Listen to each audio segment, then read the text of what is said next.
다 같이 한 마음으로 사무엘하 2장 12절의 말씀 같이 합독해 보도록 하겠습니다. 넬의 아들 아브넬과 사울의 아들 이스보셋의 신복들은 마하나임에서 나와 기브온에 이르고. 아멘. 사랑하는 여러분, 사무엘 2장 12절서부터 마지막 절 말씀까지는 바로 다윗의 사람들과 그리고 이스라엘 사람들이 서로 크게 싸우는 장면 가운데 서로 죽이고 죽이는 원수를 갚는 사건이 본문에 기록되고 있습니다. 그러나 이런 사건의 중심에 다윗은 언제나 좌로나 우로나 치우치는 것이 아니라 하나님의 인도함을 받아가면서 이 모든 사건을 풀어가고 있는 다윗을 우리는 보아야 할 것입니다. 사랑하는 여러분, 언제나 여러분은 모든 사건의 중심에서 치우쳐 있는 것이 아니라 이 모든 사건을 여러분 주님의 은혜로, 주님의 방식으로, 주님의 가치관으로 풀어갈 수 있는 은총이 있으시길 바라겠습니다. 화평케 하는 자는 복이 있다라고 말씀하셨으며 어떠한 복? 하나님의 아들이라 일컬음을 받을 것이라고 말씀하셨습니다. 우리 예수님이 이 땅에 화평케 하여 주셨습니다. 누가 누구를 화평케 하였을까요? 하나님과 우리 사이를 화평케 하였습니다. 그 화평케 하기 위해서 예수님께서 하셨던 일은 한 가지입니다. 저를 따라해 볼까요? 희생을 하셔야 하는 겁니다. 내가 희생을 해야지만, 내가 섬겨야지만 화평의 역사가 일어납니다. 가정에 여러분 분쟁이 있습니까? 다툼이 있습니까? 여러분이 가는 그곳에 다툼과 분쟁이 있습니까? 그 다툼과 분쟁을 끝내는 그 시작점, 또한 그 끝내는 마침점이 되는 것은 그 누군가를 향해서 당신이 희생해야 돼, 당신이 양보해야 돼, 당신이 문제야 라고 하면은 그 문제는 해결이 되지 않습니다. 은혜 받은 내가 다윗처럼 살면 되는 겁니다. 다윗은 하나님의 말씀 앞에 엎드려서 하나님께서 다윗에게 주셨던 은혜를 순종하며 나갈 때 하나님은 그 모든 걸 다 풀어가는 것을 오늘 우리가 사무엘하 2장, 3장, 4장, 5장까지 이어지고 있습니다. 이 은혜가 여러분의 삶에도 충만하시길 주님의 이름 축복드립니다. 먼저 다윗은 사울의 죽음 앞에서 다윗이 행했던 것은 너무 잘 죽었다 라고 생각하지 않습니다. 또한 다윗은 사울이 죽음을, 이 모든 소식을 듣고 또한 여전히 사울을 따르는 베냐민 족속들이 있었습니다. 따르는 무리들이 있었죠. 그 무리들을 척결하기 위해서 칼을 들지 않습니다. 다윗은 그 어떤 순간에도 이 사울을 따르는 무리들을 척결하기 위해서 칼을 드는 것이 아니라 하나님 앞에서 다윗은 삽니다. 사랑하는 여러분, 이걸 꼭 기억하셔야 되는 것입니다. 그래서 하나님께서 일하실 수 있도록, 그러나 하나님께서 그 사울의 무리들을 척결하라 했을 때는 척결해야 되겠지요. 그래서 기도를 해야 되는 겁니다. 기도를 하면서 하나님이 나에게 주는 메시지가 무엇인가, 하나님은 나에게 무엇을 요구하시고 하나님 지금 내가 무엇을 하기 원하는가, 이 부분에서 내가 순종하며 나아갈 때 하나님 모든 관계는 다 풀어주는 것입니다. 오늘 성경에는 다윗의 아주 멋진 모습으로 기록이 되어 있습니다. 사무엘하 2장 1절의 말씀에 보면은 이것이 바로 이 모든 5장 마지막, 다윗은 지금은 남유다 만의 왕입니다. 그러나 그가 7년 6개월이 지나고 난 후에 사무엘하 5장 말씀에 보니 통일왕국의 왕이 됩니다. 하나님께서는 하나하나 다 풀어가 주십니다. 하나님께서 풀어가 주시기까지 다윗은 그 과정 안에서 하나님의 세미한 인도하심을 잘 받습니다. 여러분도 결론 하나님께서 잘 이루어 주실 것입니다. 그 안에서 많은 방해 세력도 있어요. 어떤 방해 세력? 요압이라는 장군이 설치되기 시작합니다. 요압이라는 장군이 아주 지나치게 행동을 합니다. 더 나아가서 또한 여러분 또한 아사엘도 굉장히 지나치게 행동합니다. 그렇게 큰 거사를 이루는 데 있어서 너무 방해하는 사람들이 있어요. 하지만 그 방해하는 많은 사람들의 사이에서 다윗은 묵묵하게 꿋꿋하게 기도하면서 세미한 음성을 들어가면서 나아간다는 것입니다. 여러분은 다윗의 길을 가셔야 돼요. 다윗의 길을 가셔야 되는 겁니다. 요압처럼 살면 안 되는 겁니다. 아브넬처럼 살아서도 안 됩니다. 아사엘처럼 살아도 안 됩니다. 결국은 이 모든 사람은 다 죽습니다. 어떻게 죽는가? 하나님께서 매우 크게 치십니다. 그렇게 살면 안 된다는 것이죠. 그러나 다윗은 이런 복잡한 상황에서 하나님 내게 주신 은혜를 꼭 붙잡고 살아갑니다. 어떻게 해요? 2장 1절 말씀 같이 읽습니다. 시작. 그 후에 다윗이 여호와께 여쭈아뢰되 내가 유다 성읍으로 올라가리까? 여호와께서 이르시되 올라가라. 다윗이 아뢰되 어디로 가리까? 이르시되 헤브론으로 갈지니라. 아멘. 여러분, 여쭈아뢰되를 우리가 한 단어로는 이렇게 표현하죠. 기도라고 표현하는 겁니다. 기도입니다. 다윗이 여호와께 여쭈아뢰되, 다윗이 기도하여라되 내가 유다 성읍으로 올라가리까? 여호와께서 이르시되 올라가라. 하나님께서는 바로 다윗에게 올라가라라고 말씀했습니다. 그럴 때 우리는 이렇게 말합니다. 하나님이 나에게 말씀하시면 나도 이렇게 올라가기 쉬운데 하나님 나에게 말씀하시는 게 없어서 나는 잘 못하는 것 같아 라고 혹시 생각을 하시나요? 하나님께서 이렇게 다윗에게 너 올라가라. 어디로요? 헤븐으로 갈지니라 라고 나에게 분명하게 똑똑히 말하면 참 좋을련데 내가 어디로 가야 될지를 모르겠어요. 내가 어떻게 될지를 모르겠어요 라고 여러분 혹시 그렇게 말씀을 하시니까 사랑하는 여러분, 정말 못 들으셨나요?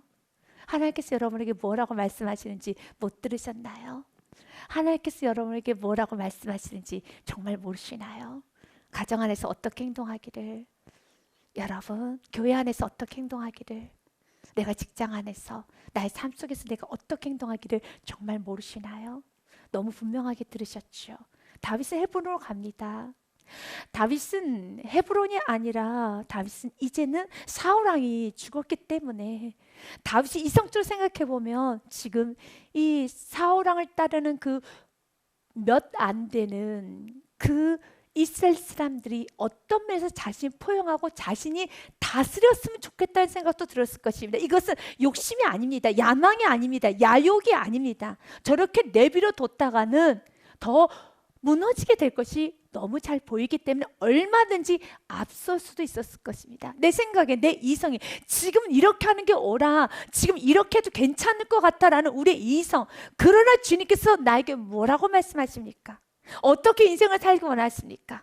어떻게 삶을 살기 원하십니까? 무엇을 내려놓기 원하십니까? 왜냐하면 2장 1절의 말씀을 읽을 때 나에게도 이런 음성이 들렸으면 좋겠다. 다윗은 참 좋겠다. 헤브론으로 가라. 그럼 난 헤브론으로 갈 텐데 정말로 주님께서 나에게 뭐라고 말씀하시는지 모르십니까?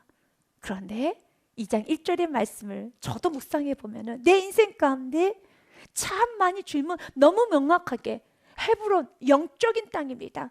그곳은 험악한 산지지만 영적인 장소입니다. 주님께서 나에게 하셨던 그 헤브론, 영적인 메시지, 그 영적인 메시지, 그것을 붙잡고 가야죠.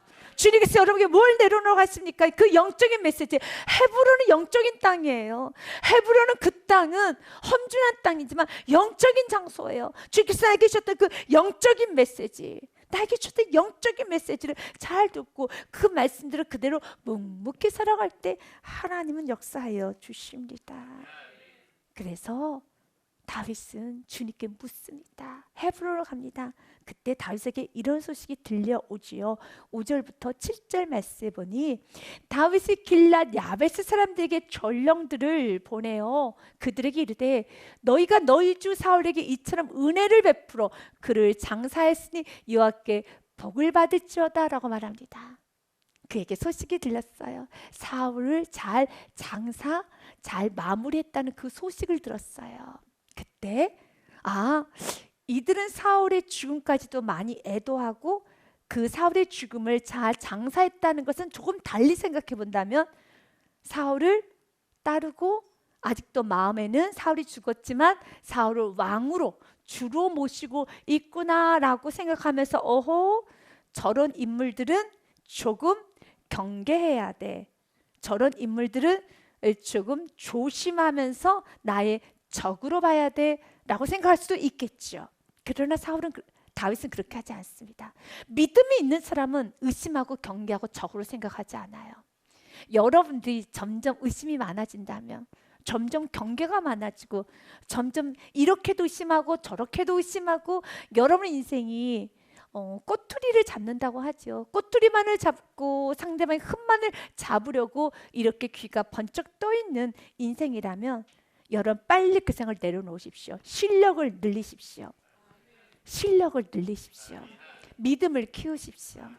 자신이 해야 될 일에 순종하면 되는 겁니다. 의심할 시간이 없습니다. 경계할 시간이 없습니다. 이런저런 것을 가지고 꼬투리 잡을 시간도 없습니다. 주님 내게 주신 순종하기도 바쁩니다. 주님께서 내게 주신 그 능력을 가지고 기도하기도 부족합니다.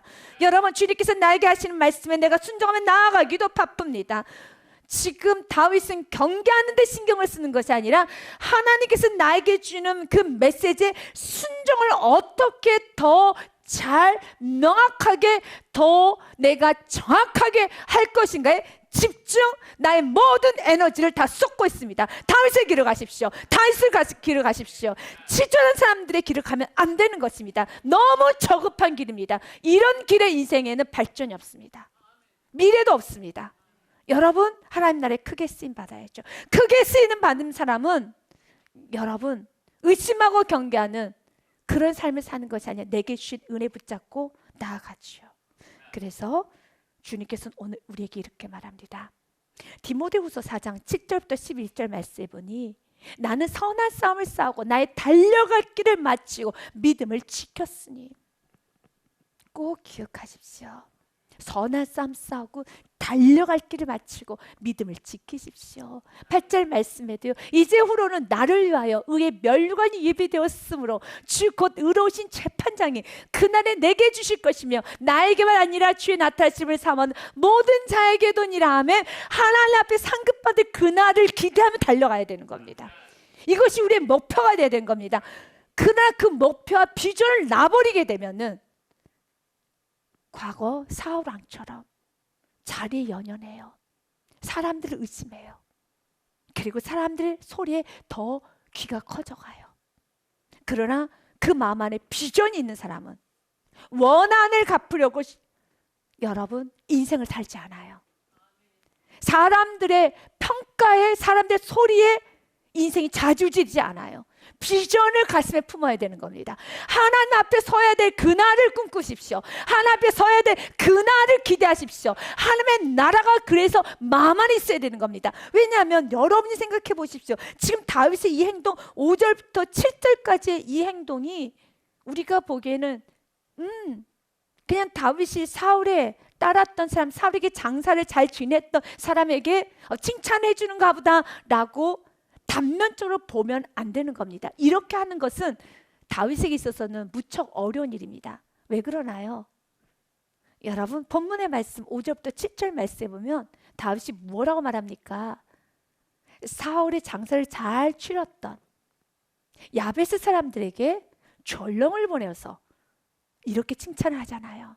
너희가 너희 주 사울에게 이처럼 은혜를 베풀어 그를 장사했으니 여호와께 복을 받을지어다 라고 하면서 너희 주 사울에게 이처럼 은혜를 베풀었으니 하나님께 복을 받을지어다. 이렇게 사는 건 옳은 일이죠. 옳지요. 6절에 또 이렇게 말합니다. 너희가 이 일을 하였으니 이렇게 사울을 잘 돌봤으니 이제 여호와께서 은혜와 진리로 너희에게 베푸시기를 원하고 나도 이 선한 일을 너희에게 갚으리니 라고 하면서 그들에게 칭찬을 합니다. 그들에게 축복을 베풀어 줍니다. 이렇게 사는 건 당연한 거죠. 그런데 이 당연한 것을 하기가 무척 어려워요. 왜냐하면 다윗은 그가 15세, 약 17세 그 나이 때 사무엘로부터 기름 부음을 받고 난 후에 다윗은 지금 30세가 되던 그 해까지 다윗이 이런 고백을 하잖아요. 나는 삶과 살아있는 것과 죽음 사이는 한 걸음이다 라고 하면처럼 자신이 얼마나 비참하게 살고 있는가를 말합니다. 우리는 사무엘상을 통해서 사울이 어떻게 사울이 어떻게 다윗을 쫓아왔고 다윗을 죽이기 위해서 어떤 추한 행동을 했는지, 그리고 다윗이 그 사울로부터 도망 다니기 위해서 어디까지 갔는지를 기억할 겁니다. 그가 어디까지 망명하여 갔습니까? 블레셋이란 땅까지. 그곳에서 그는 미친 척하며 살았습니다. 그는 이중첩자의 삶을 살았습니다. 그리고 그는 부모로부터 떠나져 살았어야 됐었고, 또한 자신을 죽이겠다고 쫓아오는 그 사울에게 매일매일 도망 다녀야 하고, 그래서 이렇게 말하죠. 당신은 왜 죽은 개와 같은 나를 그렇게 쫓아다니십니까? 이 벼룩과 같은 나를 그렇게 쫓아다니십니까? 그만 좀 하십시오라고 피를 토하는 말을 하지 않습니까? 그리고 또한 다윗을 도운 사람마다 사울은 85명의 제사장들을 죽였어요. 다윗에게 있어서 사울은 싫은 존재입니다. 자기의 모든 인생을 다 빼앗아간 존재이죠. 그렇다면 사울의 죽음 앞에서 이렇게 애도하는 것, 더 나아가서 사울의 죽음을 같이 예도함을 슬퍼하는 그 무리들에게 이렇게 큰 5절 말씀처럼 여러분 축복을 한다는 것은 어려워요. 여러분들은 왜, 우리 모두는 왜 이 마땅한 삶, 그리스도인으로서의 마땅한 여러분 선을 베풀고 마땅하게 은혜를 은혜로 알고 마땅한 이 삶을 왜 살지 못할까? 나름 이유가 있어요. 이유가 있습니다. 그러나 다윗은 엄청나게 많은 상처와 아픔으로 인해서 그 상처와 아픔이 이제는 원수를 갚는, 원한을 갚는 인생으로 그의 시간을 낭비하지 않습니다. 이것이 중요하다는 겁니다. 여러분, 우리가 과거에 너무 가난했을 때, 또 문제가 너무 많았을 때, 너무 가난하고 문제가 너무 많고 사람의 대우를 제대로 받지 못하고 여러 가지 많은 어려움을 겪고 났어요. 그리고 그 후에 조금 삶을 살게 되고, 그리고 또한 조금 문제가 해결이 되고 내 삶에 좀 여유가 생겨지면 그 모든 과거의 가난, 질병, 또한 나를 무시했던 것들, 내가 아픔을 당했던 모든 것들이 나에게 상처와 원한을 남으면 좀 내 삶이 풀리고 나면 어떻게 살게 될까요? 굉장히 나태해지거나 정욕적이거나 거만해지거나 교만해지거나 자기 자랑이 많아지거나 시기 질투가 많아지거나 우울하거나 슬프거나 그렇게 가겠죠. 하지만 나의 모든 과거에 내가 가난했던 시절, 내가 아팠던 시절, 사람들에게 수치받고 버림받고 외로웠던 시절, 내가 아팠던 모든 과거의 그 아픔이 이것이 주님 안에서 다윗과 같이 해석이 돼버리면은, 다윗과 같이 비전이 그 안에 있으면 이 과거에 내가 받던 상처를, 내가 받던 그 아픔의 원한을 풀기 위해서 인생을 살지 않는다는 겁니다. 얼마든지 다윗도 자신의 권력과 지위를 가지고 사울에게 원한을 베푸는 걸로 인생을 살 수도 있겠지요. 그럴 수 있지 않겠습니까? 이제는 권력도 있어요. 왕이 되었어요. 이제 지도자가 되었어요. 그러면 이제 그 사울이 죽었어요. 근데 사울을 따르는 그 사람들, 나는 그 사람들까지 씨를 말려보겠어 라고 할 수도 있겠죠. 그러나 다윗은 그걸 선택하지 않습니다. 사랑하는 여러분, 여러분에게 두 가지를 한번 권면하겠습니다. 첫 번째는요, 여러분 어떤 상황 가운데서도 여러분 기도를 선택하십시오. 그리고 두 번째로 여러분 안에 비전을 가지십시오. 비전을 가지십시오. 비전이 있어야지만 여러분은 과거의 원한을 푸는 것으로, 여러분 받지 못했던 사랑, 받지 못했던 대우, 받지 못했던 것을 채우기 위해서 남은 인생을 살지 않습니다. 받지 못한 과거를 끝내셔야 되는 겁니다. 과거를 끝내셔야 되는 겁니다. 그리고 이젠 여러분은 지금의 삶에서 전진을 하셔야 되는 거예요. 이 과거에 받지 못했던 사랑을 체험받기 위해서 지금 남편에게, 지금 아내에게, 나 어렸을 때 부모로부터 받지 못했던 사랑 당신이 채워줘, 당신이 나를 채워줘. 자녀에게 당신이, 내가 나의 남편, 나의 아내로부터 받지 못했던 사랑을 자녀에게 채워달라고, 그리고 내가 과거 부모로부터 받지 못했던 사랑을 나의 남편에게 채워달라고, 내가 과거 부모로부터 받지 못했던 사랑을 나의 아내에게 채워달라고 하면은 가정 안에는 싸움이 끝나지 않아요. 사랑하는 여러분, 이것은 무엇을 말합니까? 다윗은 그 모든 아픔과 원한을 푸는 것으로 인생을 살지 않아요. 다윗은 그렇게 살지 않습니다. 이렇게 살지 않은 이유는 다윗 안에는 무엇이 있었기 때문에요? 비전이 있었기 때문에, 꿈이 있었기 때문에. 하나님의 뜻이 있었기 때문에. 그래서 하나님의 뜻이 있는 자, 비전이 있는 자는 달려가요. 오히려 이렇게 축복을 베푸는 자가 돼요.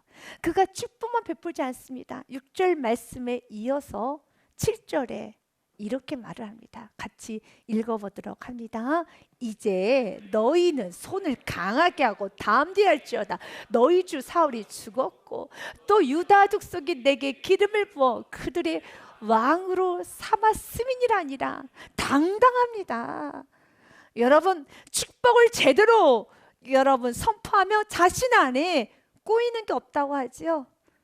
여러분, 자신 안에 하나님의 관계 비전을 충만하게 되면 또 당당하게 할 말도 다 합니다. 뭐라고 말합니까? 이제 너희 손은 강하게 하라. 누가 죽었다? 사울이 죽었다.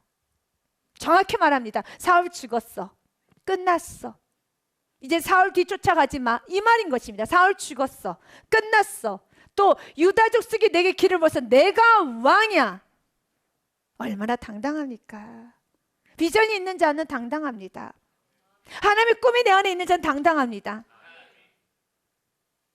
그러나 다윗이 과거에 매여 있었더라면, 다윗이 원한을 갚기 위해서 살았더라면, 다윗이 받지 못했던 자신의 모든 젊음을 되찾으려고 하였더라면 이렇게 말하지 못하죠.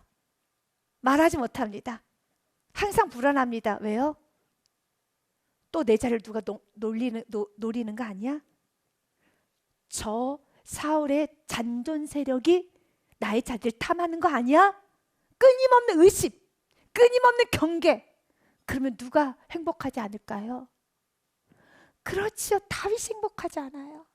하나님, 우리가 행복하게 살기 원합니다. 하나님, 우리가 기쁘게 살기 원합니다. 다윗은 얼마나 기쁩니까? 다윗은 얼마나 당당합니까? 여러분, 다윗이 얼마나 좋습니까? 주님, 오늘도 우리가 이렇게 살기를 원합니다. 충분히 너가 과거에 아팠지만 그래도 사랑 충분히 받았잖아. 그래서 우리도 고백하지 않았습니까? 내가 가난했어도, 내가 많이 어려웠어도, 내가 많이 아팠어도 그때 내게 주신 은혜가 너무 컸어. 그때 내게 주신 위로가 너무 컸어. 내가 너무 참 외로웠지만 그때 내게 주신 은혜가 너무 컸어. 그러면 그 은혜 붙잡고 이제 내 남은 생에 은혜를 되갚는 삶 살리라. 은혜를 되갚는 삶 살리라 라고 하며 나아갈 때 누가 가장 행복할까요? 자기 자신이 행복하지요. 지금 다윗은 아주 당당합니다. 멋집니다. 사울왕 죽었다.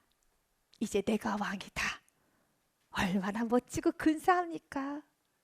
하나님, 우리가 이렇게 부모로서 조금 부족한 모습을 자녀에게 보였다 할지라도, 내가 남편으로서 좀 부족한 모습, 아내로서 조금 부족한 모습, 또한 내가 그리스도인으로서 부족한 모습, 내가 또한 성도들 사이에서도 내가 믿음의 선배로서 부족한 모습을 보였다 할지라도 내가 하나님 앞에서 엎드려 회개했으면은 이젠 또 한 걸음 더 나가서 당당하게 살아가기 원합니다.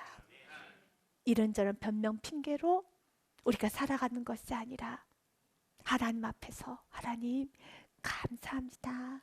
참 고맙습니다. 우리는 이렇게 살아갈 수 있는 은혜가 있어야 되겠습니다. 그런데 이제 8절서부터 우리 사무엘하 2장 말씀 32절까지 보면은 곳곳에 자신의 원한을 갚기 위해서 움직이고 있는 인물들이 나옵니다. 그 인물들 인하여서 하나님의 뜻이 방해가 됩니다. 하지만 그렇다고 하나님의 뜻이 이루어지지 않는가? 그것은 아닙니다. 하나님의 뜻은 이루어집니다. 그런데 이렇게 자신의 원한을 되갚기 위해서 살아가고 있는 이러한 사람들의 모습의 끝이 아주 좋지 않습니다. 그리고 그들이 이렇게 원한을 갚으면서 이렇게 거친 행동을 하는 데 있어서는 무엇을 질서를 지키고 있지 않는 모습도 보게 되는 것입니다. 8절 말씀부터 11절 말씀에 보면은 이제 남유다의 왕으로서 이제 다윗이 7년 6개월 동안 왕이 되어서 통치를 합니다. 그리고 여전히 이젠 사울의 뒤를 따랐던 우리 베냐민 지파의 족속들로 하여서 이스라엘 사람들이, 이스라엘 지파들이 이제 모여서 사울의 아들이었던, 사울에게는 네 아들이 있었어요. 요나단과 여러분 잘 아는 요나단, 말기수와 아미나답, 이스보셋 네 아들이 있었습니다. 그런데 바로 요나단과 말기수와 아비나답은 사울과 함께 길보아산에서 전사를 합니다. 그리고 남은 아들 하나가 있죠. 그의 이름이 이스보셋. 그래서 이스보셋 사울의 남은 아들 넷째 아들 막내입니다. 막내를 위주로 해서 이스라엘의 왕으로 이제 즉위를 올리며 나라를 형성해 가기 시작합니다. 이 말씀이 2장 8절 말씀에 있습니다. 사울의 군사령관 넬의 아들 아브넬이 이미 사울의 아들 이스보셋을 데리고 마하나임으로 건너갑니다. 그리고 길앗과 아술과 이스라엘과 에브라임과 베냐민과 온 이스라엘의 왕으로 삼았더라. 사울의 아들 이스보셋이 이스라엘 왕이 될 때 나이가 40세이며 2해 동안 왕이 있으니 유다 족속은 다윗을 따르니 11절 말씀 같이 읽어볼까요? 시작. 다윗이 헤브론에서 유다 족속의 왕이 된 날수는 7년 6개월이었더라. 8절 말씀에 보면 누가 그 사울의 막내 아들을 옹이하느냐면 군사령관 넬의 아들 아브넬이 옹이를 합니다. 실질적인 세력은 아브넬에게 있습니다. 그리고 마치 꼭두가시처럼 사울의 막내 아들을 세워놓은 것입니다. 결국 그 아브넬이 끊임없이 이스보셋을 억압하고 강압합니다. 그리고 결국 하나님은 그 아브넬을 처리합니다. 그러면 이스보셋은 살아남는가? 아닙니다. 이스보셋 또한도 여러분 이스보셋의 부하였던 네갑과 바나에 의해서 살해당합니다. 그리고 결론은 다윗이 통일한국의 왕이 됩니다. 이것이 결론이에요. 사무엘하 5장의 말씀에 보면 결론 1절부터 5절 말씀에 보면 이스라엘 백성들이 다윗을 찾아옵니다. 이스라엘 모든 지파가 헤브론에 이르러 다윗에게 나와 이르되 보소서 우리는 왕의 한 권력입니다. 그리고 2절에 전에 곧 사울이 우리 왕이 되었을 때에도 이스라엘을 건너려 출입하게 하신 분은 왕이시었고 여호와께서도 왕에게 말씀하시기를 내가 내 백성 이스라엘 목자가 되며 내가 이스라엘 주권자가 되리라 하셨나이다 하니라. 이것을 이제 한마디 표현하면은 다윗 왕에게 당신이 과거에도 우리 왕이었었죠. 우리를 좀 걷어주세요 라는 말 아니겠습니까? 사울이 우리 왕이 되었을 때도 이스라엘을 건너려 출입하게 하신 분은 왕이셨습니다. 다윗 당신이셨습니다. 여호와께서도 왕에게 말씀하시기를 내 백성 이스라엘 목자가 된다고 하셨고요. 내가 이스라엘 주권자가 되리라 하셨나이다 하니라. 이렇게 알면은 처음부터 다윗을 왕으로 옹의를 해야죠. 하지 않았어요. 그러나 그것 또한 하나님의 허용이십니다. 근데 저는 이 관점을 어디에 관점을 봐야 되는가? 여러분 기분 좋게 문제가 해결되잖아요. 다윗에게 그들이 찾아오잖아요. 여러분 인생에 이런 은혜가 있으시길 바라겠습니다. 7년 6개월 전에 다윗이 왕이 되는 것이 하나님의 뜻이라면 하나님께서는 그 당시에도 2절의 말씀의 고백을 7년 6개월 전에도 하게 하였을 것입니다. 그러나 다윗이 생각했습니다. 아니 사울왕도 죽었고 이렇게 오합지졸된 이스라엘 지파 빨리 나를 왕으로 삼고 나를 왕위로 옹이하고 그렇게 해야 되는데 도대체 쟤들 왜 저러지? 라고 얼마든지 할 수 있었을 것입니다. 내가 이쪽에서 내가 되는 게 맞는데 그런데 아직 주님께서 허락하지 않으셨습니까? 허락하지 않으셨다면 주님께 맡기고 각자 일을 하십시오. 주님 허락하실 때가 옵니다. 이런 이것이 바로 순적한 은혜예요. 얼마나 2절이 순적합니까? 3절, 4절, 5절까지 더 순적한 은혜를 누려보십시오. 3절 말씀해 보니 이에 이스라엘 모든 장로가 헤브론에 이르러 왕에게 나오면 헤브론은 지금 누가 있는 곳입니까? 그렇죠. 다윗이 있던 유다 지파의 다윗이 있었던 그 헤브론. 헤브론의 뜻이 무엇입니까? 영적인 장소. 내가 영적인 일을 하게 되면 사람이 모여요. 사람이 엎드려요. 사람이 옵니다. 내가 영적인 길을 가게 되면은 사람이 옵니다. 이걸 꼭 기억하십시오. 그들의 모든 장로가 어디로 옵니까? 헤브론에 오매. 그 헤브론이 어떤 장소입니까? 여러분 보십시오. 하나님께서 사무엘하 2장 1절 말씀에 너는 어디로 가라? 헤브론으로 갈지어다. 아멘. 2장 1절 한 번 더 읽고 우리가 5장 마지막 부분까지 보기 원합니다. 같이 읽습니다. 시작. 그 후에 다시 여호와께 여쭈아뢰되 내가 유다 한 성읍으로 올라가리까? 여호와께서 이르시되 올라가라. 다시 아뢰되 어디로 가리까? 이르시되 헤브론으로 갈지니라. 아멘. 지금 우리는 이 헤브론 장소, 이 문자적 장소는 우리에게 없습니다. 그러나 사랑하는 여러분, 이 헤브론의 의미는 험준한 산이고 후미진 장소고 사람들이 가기 싫어하는 곳이지만 그곳은 영적인 장소. 그래서 갈렙도 뭐라고 합니까? 내게 헤브론을 주옵소서라고 했던 것처럼 우리에게는 끊임없이 헤브론으로 가야 되는 겁니다. 그러면 내가 헤브론으로 갈 때, 내가 좁은 길을 가고 내가 헤브론으로 갈 때, 사랑하는 여러분, 오늘도 붙잡으십시오. 하나님 내게 주신 은혜에 맞게 난 순종하러 가렵니다. 그러면 나의 모든 허물은 다 덮어져요. 내가 순종의 길을 가면은 허물은 덮어져요. 그러나 그 허물을 덮기 위해서 내가 가리고 덮고 포장하고, 여러분 가면 쓰면은요 썩어 냄새 나는 것을 내가 포장한다고 되던가요? 아니에요. 그렇게 되지가 않아요. 하나님께서 해결해 주셔야 되는 겁니다.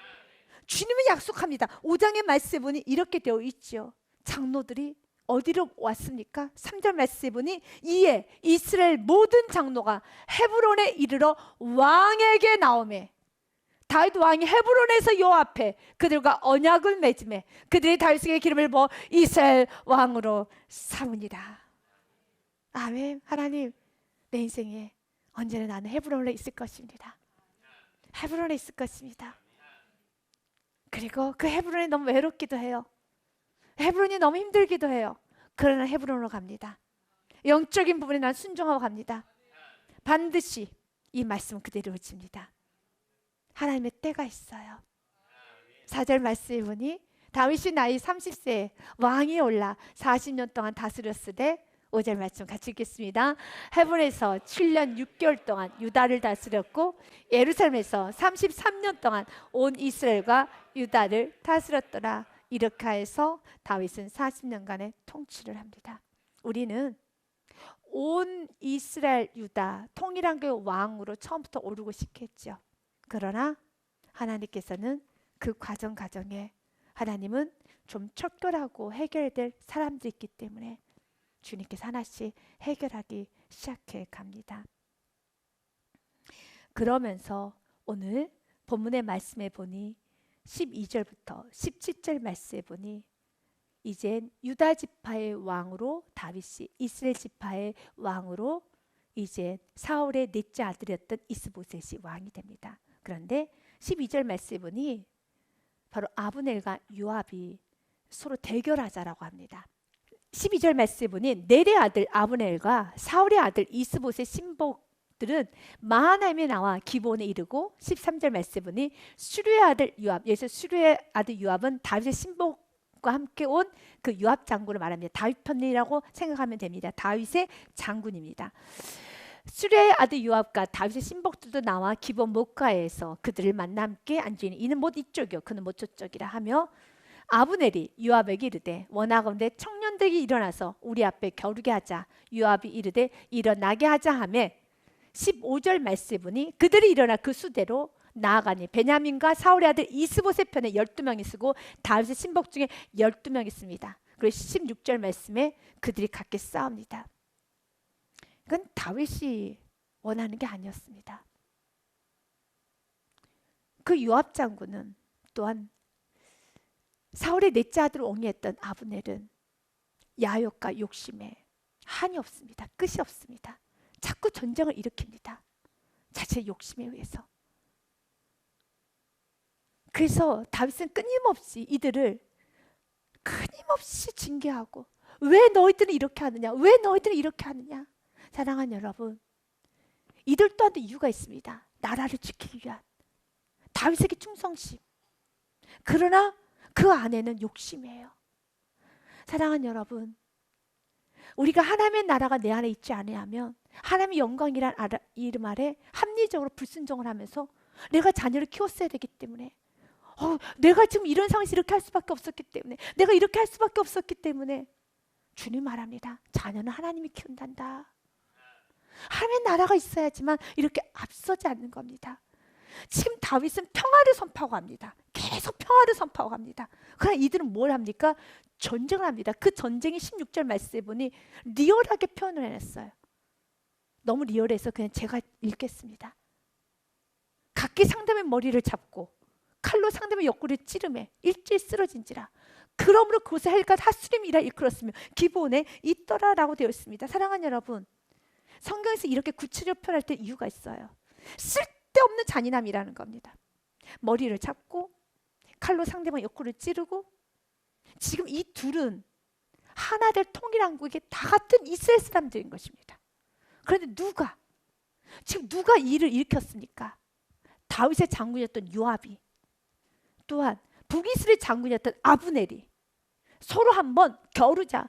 예전 관주 성경에는요, 여러분, 관주 성경에는 이렇게 되어 있었어요. 14절의 말씀에 보면 아브넬이 요압에게 이르되 원하고대 청년들이 일어나서 우리 앞에 겨루게 하자 였을 때, 이 겨루게 하자를 예전 관주 성경에 보면 뭐라고 써있는가? 장난하자라고 써있어요. 장난하자. 사랑하는 여러분, 다윗은 지금 평화를 선포하고 가고 있습니다. 큰 그림을 가지고 나아갑니다. 그런데 이런 자그마한 욕심들, 자기 이권, 요압은 다윗에게 잘 보이고 싶고 높은 자리에 올라가고 싶고, 아브넬은 또한 이 지금 자기 자리를 더 크게 하고 싶은 이런 욕심들, 각가지 그런 아주 저급한 욕심들이 하나님의 나라를 망친다는 겁니다. 이젠 우리의 삶에 그대로 적용해 봅시다. 하나님께서 일을 하시는데 내 안에 있는 욕심들이, 내 안에 있는 과거로 묶여있던 욕심, 과거 해결되지 않는 문제들, 또 내가 대우받고 싶었던 사랑, 대우가 받고 싶었던 인정, 또한 내가 누리고 싶은 먹을 거, 입을 거, 마실 거, 또 내가 또한 높임받고 싶은 여러 가지 그런 이유 때문에 하나님의 나라에 너무 방해를 하면서 지금 내가 불평하고 원망하고 앞서고 뒤처지고 내가 나태하고 게으르고 교만하고 자만하고 있다라면 안 되는 것이죠. 각자 돌아보자는 거죠. 이게 지금 누구를 위한 싸움이냐는 거예요. 다윗은 원하는 싸움이 아니에요. 그러면 사울의 넷째 아들 때 이스보셋이 원했던가요? 아니에요. 이스보셋도 원하지 않았고 다윗도 원하지 않았고 하나님도 원하지 않았는데 이 둘이 이렇게 난리를 치는 거예요. 이제 이걸 우리의 삶에 적용해 보면, 하나님도 나는 너가 이렇게 불평하고 원하지 않고, 나의 자녀도 부모님이 이렇게 불평하는 거 원하지 않고, 나의 남편도 이렇게 원망하는 거 원하지 않고, 나의 아내도 원하지 않고, 성도들도 이렇게 불평하는 거 원하지 않고, 도대체 왜 누구 때문에 하느냐 이것입니다. 왜 불평합니까? 자녀가 그렇게 부모가 불평하는 걸 원하나요? 왜 원망하시나요? 남편이 당신 원망해 주는 게 난 너무 좋아라고 하셨습니까? 왜 낙심하시나요? 그렇게 하는 것이 성도님들이 너무 원한 니드이십니까? 내가 이렇게 교만하게 나태하게 사는 것이 하나님께서 그렇게 살기를 원하시는 것인가요? 누구 때문에 하는 건가요? 누구 때문에 하는 건가요? 이 말씀은 철저하게 보셔야 되는 말씀이에요. 이 전쟁이 지금 결국 이 전쟁에 머리채를 쥐어뜯고 칼로 옆구리를 찌르고 이걸로 끝나지 않아요. 결국은 요압의 둘째 아들이, 요압의 동생이 죽어요. 그리고 그 원수를 갚겠다고 요압이 아브넬을 죽여요. 그리고 요압은 또 쿠데타를 일으키다 또 죽어요. 온갖 죽이고 죽고 죽이고 죽고. 그러나 다윗이 있는 그곳에는 살리고 살리고 살리고 살리고. 여러분, 우리는 예수 그리스도의 후손들이죠. 살리고 살리고 살려야죠. 죽이고 죽이고 죽이고 아니라 살려야 되지 않겠습니까? 사랑하는 여러분, 이제는 대답을 해야 됩니다. 이들이 둘이 싸우는 다윗의 명령이었습니까? 아니었습니다. 북이스라엘의 왕이었던 이스보셋의 명령이었습니까? 아니었습니다. 다 자신들의 권력 싸움이었습니다. 동일하게 주님 말합니다. 우리들이 지금 하고 있는 모든 하나님 기뻐하지 않는 일들이 누구의 명령이었습니까? 누구를 위한 것입니까? 답을 찾으셔야 됩니다. 그리고 하나님, 내가 나로 인해서 이렇게 엉키는 인생이 아니라, 이렇게 엉켜가게 하는 것이 아니라 화평을 이루는 다윗과 같이 살기 원합니다. 그 일을 위하여서 우리 안에 다윗이 이렇게 모든 걸 은혜스럽게 풀었던 것은 한 가지예요. 다윗 안에 무엇이 있었기 때문에? 비전. 하나님의 뜻이 있었기 때문에. 하나님의 뜻이 있으면 언제나 일이 아름답게 부족하지만 풀어가는 축복의 통로가 되어져 가는 겁니다. 오늘도 우리의 삶 가운데 질서 잘 지켜서 하나님의 놀라운 은혜에 은총이 충만하시기를 주님의 이름 축복 드립니다. 주님께 영광의 말씀 올려드리겠습니다.